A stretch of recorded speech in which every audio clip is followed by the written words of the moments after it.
विधायक हैं और अंबाला से सांसद चुने गए हैं। और ये दीपेंद्र सिंह हुड्डा राज्यसभा में है, अब लोकसभा में आ गए हैं।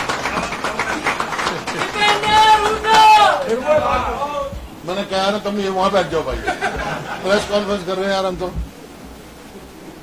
ये है ब्रह्मचारी जी, हमारे सोनीपत से सांसद चुने गए, और जयप्रकाश जी पूर्व सांसद और पूर्व मंत्री अब लोकसभा में फिर सांसद चुने गए।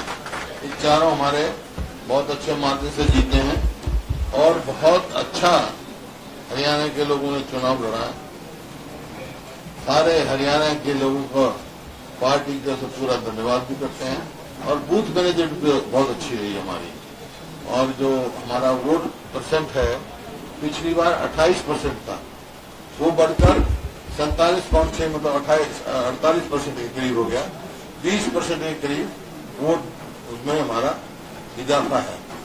और जो मेजोरिटी में असेंबलीज में भी हमारी लीड आई है। और बीजेपी का जो है पहले 58% था, वो घट के 46% हो गया। 12% के करीब उनका हुआ है। और हमारी पिछली बार एक भी सीट नहीं थी लोकसभा में, 0 थे। हम 0 से 5 पहुंचे हुए, 10 के 10 थे, 10 से नीचे 5 आ गए।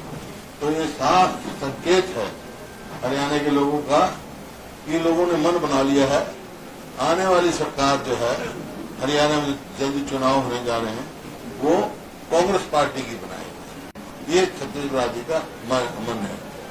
तो ये आज आप सबको बुलाया है ताकि हम उसके एक आपने जो सवाल होंगे वो पूछ लेना, जिससे भी पूछना है। मैं अध्यक्ष जी से कहता हूँ, ओके जो अध्यक्ष जी को तो करने दो बात, फिर हम जिसको को पूछेंगे सवाल। आदरणीय हमारे नेता प्रतिपक्ष चौधरी भूपेंद्र सिंह हुड्डा जी, हमारे नवनिर्वाचित सांसद श्री दीपेंद्र हुड्डा जी, श्री वरुण मलाना जी, श्री सतपाल ब्रह्मचारी जी, श्री जयप्रकाश जी और हमारे अन्य वरिष्ठ हमारे साथीगण विधायकगण सबसे पहले बहुत बहुत बधाई देना चाहूंगा हमारे नवनिर्वाचित सांसदों का। और ये चुनाव सीधा ये स्पष्ट संकेत है कि जहां पिछले लोकसभा के चुनावों में भारतीय जनता पार्टी 79 विधानसभा में लीड किया था, कांग्रेस पार्टी सिर्फ 10 विधानसभा में थी और 1 विधानसभा में जेजेपी थी। अब हम 10 विधानसभाओं से ऊपर जाके 46 विधानसभाओं में हमने लीड किया है। 0 से हम 5 पर संसद में पहुंचे हैं और बीजेपी का 12% वोट गिरा है और हमारा 18% वोट बढ़ा है, 20% समझो सीधा। तो इस तरह से भी कुल मिला करके बीजेपी से हमारा अब इस समय 1.5% वोट हमारा ज्यादा बढ़ा है। बीजेपी से ज्यादा वोट हमें कांग्रेस को मिला है 1.5%। तो इस तरह से ये सीधा स्पष्ट संकेत है कि आने वाला समय कांग्रेस पार्टी का है। हरियाणा प्रदेश की जनता ने कांग्रेस पार्टी में पूरा भरोसा जताया है। हमारे 5 सांसद जीत कर आए हैं, अच्छे बहुत मार्जिन से जीत करके आए हैं। तो इसलिए आने वाले चुनाव में कांग्रेस पार्टी मैं समझता हूं कि कम से कम 70% सीटें हम आगे अर्जित करेंगे। और आपने पूछना जी पूछ रहे हैं। हमारे चुनाव प्रचार में कांग्रेस अध्यक्ष मल्लिकार्जुन जी, राहुल गांधी जी, प्रियंका गांधी जी के अलावा और भी जो काफी नेता हो गए, लेकिन वरिष्ठ नेता ये तीनों गए हमारे चुनाव में अलग अलग जगह। तो सारे हरियाणा में कांग्रेस ने एकजुट होकर चुनाव लड़ा है, ये सबसे बड़ा। उनका भी हम धन्यवाद करते हैं। उनका भी सबका धन्यवाद, कार्यकर्ताओं का भी और नेताओं का भी कार्यकर्ता करते हैं। तो वहाँ हरियाणा में उन्होंने प्रचार के दिया है। आप लोगों की चर्चा टिकट बंटवारे के बाद जो शुरू हुई, कहीं न कहीं जो पूरा माहौल बना, अब नतीजे जो आए, कहाँ से आप लोग संतुष्ट है या लगता है कि एक दो सीट और जो क्लोज फाइट की थी वो भी आ सकती थी? आपका असेसमेंट क्या है? देखिए, एक दो और क्लोज फाइट थे, तो चुनाव है, प्रजातंत्र है, लेकिन हमारे जितने भी उम्मीदवार थे बहुत अच्छे उम्मीदवार थे और पूरे अच्छी तरह ताकत से चुनाव लड़ा उन्होंने। तो थोड़ा बहुत कोई एक दो सीट कम वोटों से रह गई, कोई बात नहीं, लेकिन वोट परसेंटेज हमारी शायद जो इंडिया अलायंस के आप लोग हैं तो पूरे देश में सबसे ज्यादा है वोट परसेंटेज, हमारे बाद कर्नाटक में। तो इस प्रकार से कांग्रेस के उसमें हमारे बिल्कुल संतुष्ट हैं चुनाव के नतीजों में। इसी पे टिकट बंटवारे को भी दिया गया कि कांग्रेस ने भाजपा से बाद में रणनीतिक तौर पर तीन पार्टियों से बात की, टिकट बंटवारे को भी काफी क्रेडिट दिया गया कि हरियाणा में इस बार कांग्रेस ने अच्छा बेहतरीन संतुलित टिकट बंटवारा किया। देखिए, वो तो पार्टी का फैसला था। पार्टी ने पहले कहा था कि हम अच्छे कैंडिडेट देंगे और मैं पार्टी हाईकमान का आभारी हूँ कि उन्हें बहुत ही मजबूत और अच्छे कैंडिडेट थे। महंगाई और बेरोजगारी के अलावा आपको लगता है अग्निवीर योजना, महंगाई बेरोजगारी के ऊपर चुनाव जो लड़ा गया, लेकिन अग्निवीर योजना का जो प्रभाव है वो हरियाणा के अंदर ज्यादा देखा गया? देखिए, हरियाणा में जो है, जो प्रदेश 2014 में प्रति व्यक्ति आय में, प्रति व्यक्ति निवेश में, कानून व्यवस्था में, नौकरी देने में, खेल खिलाड़ियों में नंबर 1 प्रदेश है। इनके 10 साल के राज में अब हम नंबर 1 हो गए बेरोजगारी में, महंगाई में, और कानून व्यवस्था की तो धज्जियां उड़ी हुई हैं, रोज फिरौतियां मांगी जा रही हैं। कोई अपने आप को हरियाणा में सुरक्षित महसूस नहीं कर रहा है इस सरकार में। और खेल और खिलाड़ियों को तो आपने खुद देखा कि हमारी पहलवान बेटियां जिन्होंने पूरे देश में नाम कमाया, उनके साथ क्या व्यवहार हुआ, उनको आज तक भी न्याय नहीं मिला है। तो ये मुद्दों के अलावा जो आप कह रहे हो ना, जैसे 2022 तक हर वर्ग विमुख होने से 2022 तक इन्होंने कहा किसान की आमदनी हम दुगनी कर देंगे, लेकिन आमदनी दुगनी नहीं करी, लागत कई गुना बढ़ा दी। क्या भाव था डीजल का 2014 में, क्या भाव था आपका खाद का, क्या भाव था कीटनाशक दवाई का, तो लागत तो बढ़ गई, आमदनी बढ़ी नहीं। हरियाणा में तो एमएसपी भी नहीं मिलता। तो इस प्रकार से हर वर्ग, जो अग्निवीर की बात कही आपने, जो 4 साल की नौकरी और फिर घर, ना उसकी पेंशन, ना उसको बेनिफिट्स, ना कोई उसको मान सम्मान, ना कोई अगर शहीद हो जाए उसका वो मान सम्मान, तो ये इनके ये भी। और हरियाणा में जो कौशल रोजगार निगम लगा रखा था उसमें भी यही काम था, कोई पक्की नौकरी नहीं और ना उसमें रिजर्वेशन, ना मेरिट, भ्रष्टाचार का अड्डा बना हुआ था। तो अग्निवीर को लोगों ने हरियाणा में पसंद नहीं, बड़ा भारी नुकसान हरियाणा का भी इससे हुआ है, क्योंकि हर साल 5000 के करीब भर्ती होते थे। अब इसके हिसाब से तो 10% रह जाएंगे। तो ये है अग्निवीर भाई, एक मुद्दा था, किसानों का मुद्दा था, गरीब आदमी का मुद्दा था। एक मिनट अभी वेट दे रहा हूँ। ये मुद्दे थे इशूज। हरियाणा में अगर बात करें, चुनाव खत्म नहीं है, विधानसभा का चरण शुरू हुआ है, अभी 46 पर आपने लीड करा है, कैसे देख रहे हैं अगले 4 महीनों को लेकर, क्या रणनीति है? पिछली 19 में 10 पे लीड किया था, 31 पे पहुंचे थे। अब 46 पे लीड करा तो आप अंदाजा लगा सकते हो कितने पहुंचेंगे। 70 प्लस का बोल दिया, 70 पार का कर दिया। नारा तो देखो, नारों से नहीं, हम नारों से नहीं, हम नारे काम से वोट मिलेंगे। नारे तो कोई कितने पार लगा रहे, इन्होंने ये 75 पार लगा रहे थे पिछली बार, 40 आई। अब के क्या कितने पार लगा रहे थे, 400 पार, कितनी आई। तो ये है कि हमारे काम से जो 10 साल का आंकलन किया लोगों ने, उसके हिसाब से हमारे को वोट मिले। लोकसभा क्षेत्रों में आप जाओगे, कोई रैलियां या धन्यवाद? ऐसा है, हम तो अब ये आपसे बात करके सारे विधानसभाओं में जाएंगे, और जो एक मोर्चा तो कांग्रेस पार्टी ने जीत लिया हरियाणा में, अब दूसरा मोर्चा जीतने के लिए हम अपना कार्य शुरू करेंगे। सारे विधानसभा क्षेत्र का हम कार्यक्रम बना रहे हैं। हैं? हरियाणा में विधानसभा चुनाव हुए हैं और इस बार कितनी सीटें हो गया भारी बहुमत से जीते और सब कार्य क्या किए जाएंगे हैं?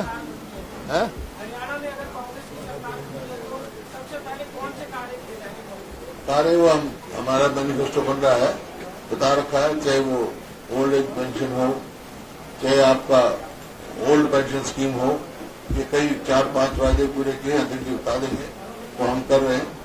और भी मैनिफेस्टो हमारा तैयार हो रहा है, जल्द ही वहाँ आएगा बता। और बोलो आप पूछो। एआईसीसी ने अपने कई बार प्रेस कॉन्फ्रेंस की अग्निवीर स्कीम को लेके, अब जो नई सरकार बनने जा रही है उसकी जो इम्पोर्टेंट एलाई है जेडीयू, उसने अभी तो सरकार बनी नहीं, अभी कह दिया रिव्यू करने की जरूरत है अग्निवीर स्कीम को। आप क्या कहेंगे, क्या सरकार को इस मामले पर रिव्यू करना चाहिए? आपके नेता ने तो कहा इसे फाड़ के फेंक देना चाहिए, लेकिन जेडीयू की मांग को कैसे देखें? सही मांग है और आप देश में मजबूत विपक्ष, ये जो मैं सभी देशवासियों का भी धन्यवाद करता हूँ, हरियाणा वासियों के साथ साथ, कि पूरे देश में जो इंडिया गठबंधन और खासतौर पर कांग्रेस पार्टी को आशीर्वाद मिला है देशवासियों का, वो अपने आप में एक ऐतिहासिक वर्डिक्ट है। क्योंकि आपने देखा किस तरीके के नारे दिए जा रहे थे, किस वक्त एग्जिट पोल दिखाई, लेकिन उसके बावजूद जितनी मेहनत राहुल गांधी जी ने करी, किस प्रकार से भारत जोड़ो यात्रा में उनको निशाने पे भी लिया गया पूरे सत्ता दल और मीडिया के बड़े सेक्शंस द्वारा, लेकिन फिर भी वो अपनी विचारधारा के प्रति जिस प्रकार से उन्होंने संघर्ष किया, तो देश में इंडिया गठबंधन को उसका लाभ हुआ है। और देशवासियों ने निश्चित तौर से देश के संविधान को बचाने के लिए, देश के प्रजातंत्र को बचाने के लिए, मजबूत करने के लिए और देश के प्रजातंत्र में संतुलन लाने के लिए, संतुलन लाने का काम किया है। तो देशवासी बधाई के पात्र है। प्रजातंत्र, देश का प्रजातंत्र, मैं ये कहना चाहूंगा कि प्रजातंत्र की जय, ये नतीजा जो है वो देश के प्रजातंत्र को मजबूत करने वाला नतीजा साबित हुआ है। और ये जो सारे गलत फैसले जिसमें अग्निवीर भी, इन फैसलों पे हम लोग, हमारा ये प्रयास रहेगा कि ये फैसले वापिस करने के लिए आप जो अपनी भूमिका निभा सकें। एक सवाल आपसे आपकी जीत को लेकर है, रोहतक की जीत का आकलन किस तरह से करते हैं? क्योंकि एक बार जो देखा पुराने चुनाव के मुकाबले 9 की 9 विधानसभा में आपकी जीत लगातार बरकरार रही और हरियाणा की वोट मार्जिन के हिसाब से सबसे बड़ी जीत। मैं रोहतक लोकसभा क्षेत्रवासियों का बहुत बहुत धन्यवाद करता हूं कि इतना बड़ा आशीर्वाद रोहतक लोकसभा क्षेत्रवासियों ने दिया है। और मैं समझता हूं कि जो ये जो जीत है ये पूरी तरीके से रोहतक की जनता की थी, ये हमारे कार्यकर्ताओं की मेहनत की जीत है। लोगों ने ये चुनाव लड़ा है, मेरा तो केवल नाम मात्र था, ये असली चुनाव रोहतक की 36 बिरादरी के लोगों ने अपनी चुनाव लड़ा है। ये मैं अपनी जीत रोहतक के 36 बिरादरी के हर रोहतक वासी, रोहतक लोकसभा क्षेत्रवासी को मैं अपनी जीत समर्पित करता हूँ और मैं अपनी जीत अपने कार्यकर्ताओं को समर्पित करता हूँ जो इतनी मेहनत करी, ये उन्हीं की जीत है। और ये जो हमने सारे हरियाणा में एक बात रखी थी कि भाई ये चुनाव वोट एक है, लेकिन ये वाया दिल्ली चंडीगढ़ जाने का भी चुनाव है, तो एक चुनाव जैसे कहा होगा साहब ने, हमने पता कर लिया है। और दूसरी हमारी जो मंजिल है उसकी तरफ हम कदम बढ़ाएं। मांग हो गई है, राहुल गांधी को अब पार्लियामेंट के अंदर लीड करना चाहिए, लंबा साल का भी आया, आपको क्या लगता है कि समय है कि राहुल गांधी कम से कम ऑपोजिशन जनता का है सही समय का चुनाव कर रहे हैं, राहुल गांधी को आगे आकर लीड करना चाहिए? देखिए, ये मैं समझता हूँ कि आज जो संख्या बल बीजेपी के पास आई है, लेकिन नैतिक बल हमारे पास इंडिया गठबंधन, और नैतिक बल की अपनी एक चमत्कार होता है प्रजातंत्र में। देश की जनता ने नैतिक बल हमें दिया है। क्या परिस्थितियां रहेंगी ये अगर सरकार में और अगर इंडिया गठबंधन अगर विपक्ष में बैठने का फैसला इंडिया गठबंधन की ओर से रहेगा, मैं समझता हूँ गठबंधन उस पर अपनी राय बनाएगा। लेकिन सबसे उपयुक्त अगर नेता कोई है पूरे विपक्ष में तो मैं समझता हूँ राहुल गांधी जी है, इसमें कोई दो राय नहीं। एक सवाल सर नेता प्रतिपक्ष से है और ये आगे कांग्रेस की रणनीति क्या है? क्योंकि आप लोगों ने बार बार सवाल उठाया कि मौजूदा सरकार के पास संख्या बल नहीं है, बहुमत साबित करने के लिए, प्रोटेस्ट करने के लिए आगे आप क्या रणनीति कहेंगे लोगों को? देखिए, जो हरियाणा सरकार है लोगों का कॉन्फिडेंस खो दिया, माइनॉरिटी में चलते हैं, नैतिकता के आधार पे कोई औचित्य नहीं है उनका सरकार में। एक तो स्वयं उनको छोड़ देनी चाहिए सरकार, और वो नहीं छोड़ते था। राज्यपाल जी से हमने आग्रह किया है तो असेंबली डिजॉल्व करके फ्रेश मैंडेट लें, और इस मामले में चर्चा करने के लिए 10 तारीख को 3 बजे हमने अपनी CLPD मीटिंग चंडीगढ़ में बुलाई। 10 तारीख। लेकिन सबसे जो संतुष्ट बात है, चुनाव में हार जीत हो जाती है। नतीजे से मैं कह सकता हूँ, जो हरियाणा में जो इनका प्रयास था समाज को बांटने का, जात पात के नाम पर, धर्म के नाम पर, वो लोगों ने विफल कर दिया। वो समझ चुके हैं केवल वोट लेने का हथियार है इनका, लोगों के भलाई का नहीं है, जनहित का नहीं है, हरियाणा का हित का नहीं है। हरियाणा के लोग चाहते हैं रोजगार, विकास, शिक्षा। ये हर मोड़ पे हरियाणा सरकार विफल है। लेकिन जेपी साहब से सवाल है, आप बीजेपी की पार्टी की बात करते हैं और आपका जो मुकाबला था हिसार में चौटालाश के खिलाफ था, एक ही परिवार के अलग अलग के खिलाफ, आपका मेरी तो उस परिवार से कभी लड़ाई रही नहीं, परिवारों से नहीं लड़ाई, प्रजातंत्र में गौरव है वो लड़ाई तो हमसे मेरी लड़ाई भारतीय जनता पार्टी के प्रशासन के खिलाफ थी, किसी व्यक्ति विशेष से नहीं। और जो 2 उनके सहयोगी हैं, ऐसे तो ठीक बात है कि परिवार है, जो जेजेपी और क्या बोलते उसको लोग INF, वो जो वोट का कुछ तो उसके रणजीत सिंह के सहयोगी थे, ऊपर ज्यादा के रणजीत सिंह, तो इसलिए सारों ने मिलकर के घेरने का प्रयास किया। लेकिन मेरी राय भारतीय जनता पार्टी के कुशासन के खिलाफ, हरियाणा प्रदेश में भारतीय जनता पार्टी ने जो जुर्म जनता के साथ है और जो हमारी नीतियां थी, जो हमें कॉन्ट्रैक्ट दिया गया केंद्र की सरकार की तरफ, केंद्र की पार्टी की तरफ से, और हरियाणा में जो भूपेंद्र सिंह हुड्डा जी उदयभान के नेतृत्व दिया, मैंने उस पर चुनाव लड़ा। अब वो किसी व्यक्ति विशेष से नहीं हो सकता, पार्टी से था, और उस पर मोहर लगा दी लोगों ने, जो हमारी 5 नीति शायद हरियाणा की थी और केंद्र सरकार की थी, तानाशाही चुनाव। देखो, मैंने कहा ना कि ये संतुष्टि की बात है, लोगों ने न जात पे न पात पे मोहर लगाई है, हाथ पे। जहां तक सवाल आपने पूछा, मैंने शुरू में कहा था कि वो मुकाबला हरियाणा में सीधा कांग्रेस का और बीजेपी का है।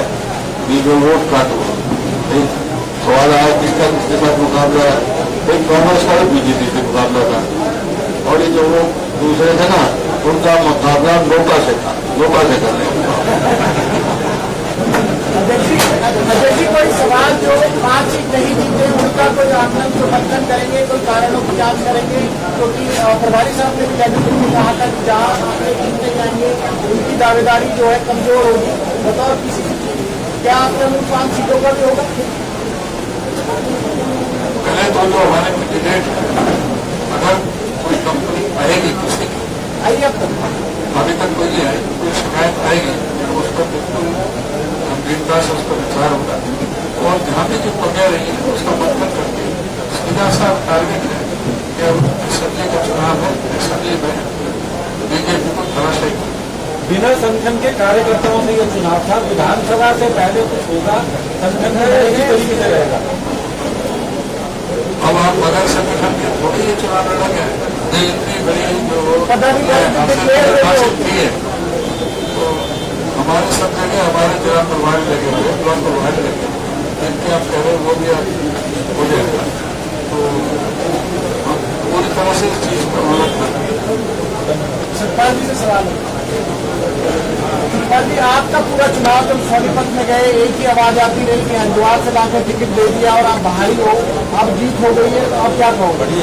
मेरा गांव गांगोली, जिलो खेड़ा ब्लॉक, पांडव पिंडारा में आश्रम है, गांगोली में आश्रम है, सफीदों में आश्रम है, मेरा जन्म यहाँ पर। और पूरा हरियाणा जानता है, जो कह रहे थे वो भी जानते हैं, और मेरे घर तक गए हैं सब लोग।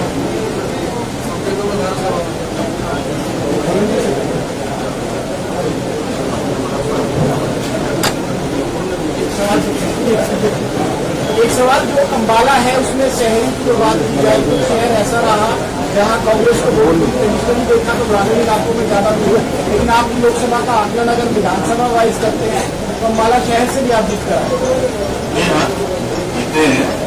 जनता का मन था कि इस बार तानाशाही को खत्म कर रहा है, वो चाहे गांव थे चाहे शहर थे, सबका मन था। कहीं ज्यादा दिखाई दे रहा है, कहीं कम दिखाई दे रहा है, लेकिन मन सबका था। और आने वाले विधानसभा चुनाव में भी आप देखेंगे कि जितना अब दिखाई दे रहा है उससे भी ज्यादा आपको दिखाई देगा कि सबका मन है आने वाले समय में इस तानाशाही को खत्म करके कांग्रेस पार्टी की सरकार को बनाना।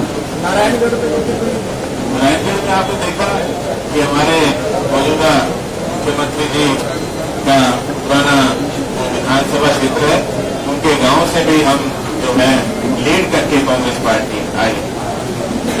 आखिरी सवाल ये गठबंधन के साथ चुनाव लड़ा था, आने वाले समय में विधानसभा चुनाव देखने को मिलते हैं।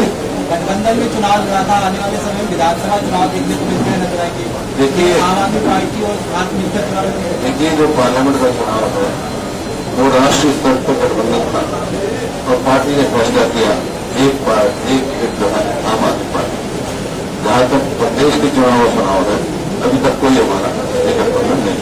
जरूरत है कांग्रेस को, जरूरत है कांग्रेस को क्या आई टिकट सवाल ही क्या होता है। कांग्रेस को इतना सक्षम है, मैंने बताया 40 से कितने नंबर जाएंगे। ठीक है सर।